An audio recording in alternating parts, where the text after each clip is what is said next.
Hello everyone, मैं doctor Shipra. Kidney series videos में ये आज का दूसरा वीडियो है जिसमें हम बात करेंगे हॉर्स शू शेप किडनी। इसमें होता क्या है कि जो किडनी है हमारी हॉर्स के शू जैसी, मतलब इस तरीके से यू आकार की हो जाती है। वो आपको यहाँ डायग्राम में दिख रहा होगा। ऐसा होता क्यों है कि बाय बर्थ अगर जो किडनीज हैं वो नीचे से फ्यूज हो जाए, इसके कारण ये हॉर्स शू शेप बन जाती है। सम टाइम ये ऊपर से भी फ्यूज हो सकती है, बट मोस्ट कॉमनली ये नीचे से इस तरीके से फ्यूज हो जाती है और ये हॉर्स शू शेप बना देती है, इसीलिए हम इसे हॉर्स शू किडनी बोलते हैं। ये जो फ्यूजन होता है वो बहुत रेयरली मिलेगा, 1000 में से किसी एक बच्चे में देखने को मिलता है, बट ये कंडीशन मिलती है। आज हम इसी के बारे में बात करेंगे।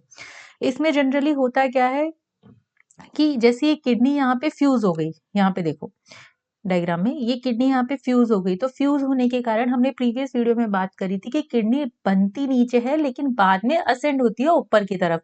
तो अब ये फ्यूज कंडीशन में बनी है तो असेंड नहीं हो पाएगी due to inferior mesenteric artery.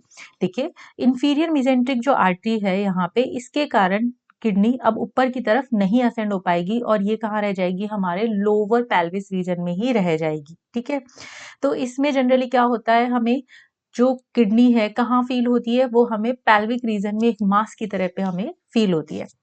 Kidney बनती कैसी है, दोबारा इसकी एक प्रोसेस देख लेते हैं। पहले मेसोनेफ्रिक बर्ड्स बनती है जो बाद में मेटानेफ्रॉन्स बनाती है, वो बाद में किडनी बनाते हैं।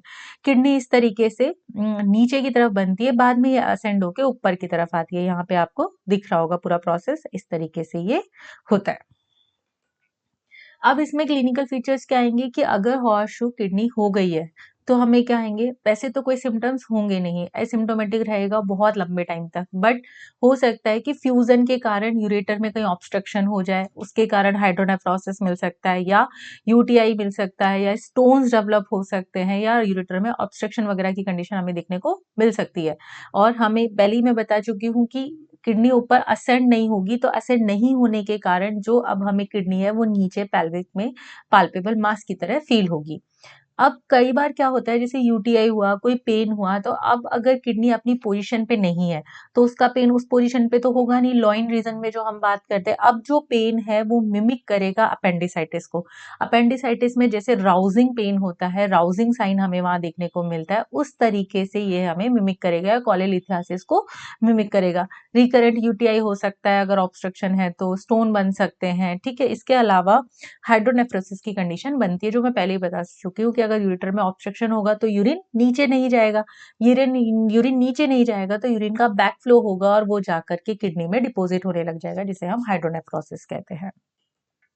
ये राउजिंग साइन की मैं बात करी थी। बेसिकली किड हमें अपेंडिसाइटिस में देखने को मिलता है जब हमारी अपेंडिक्स स्वेलन होती है।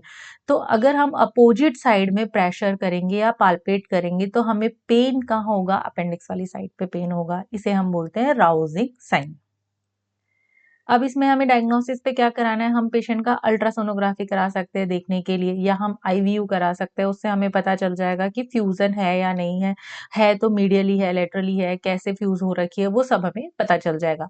सिटी स्कैन या आइसोटोप रिनोग्राम भी हम कंफर्मेटरी टेस्ट की तरह पे करा सकते हैं। ट्रीटमेंट की सिंपल बात करूं, अगर कोई सिम्टम नहीं है, जैसे एसिम्टोमेटिक है, तो हमें किसी ट्रीटमेंट की कोई जरूरत नहीं है, बट जो सिम्टम्स आ रहे हैं उसके अकॉर्डिंग हम इसे ट्रीट करेंगे। फॉर एग्जांपल, अगर स्टोन बन गए तो हम स्टोन रिमूवल कर लेंगे। अगर कोई ऑब्स्ट्रक्शन के कारण हाइड्रोनेफ्रोसिस डेवलप हो रहा है तो हम ऑब्स्ट्रक्शन को रिमूव कर देंगे।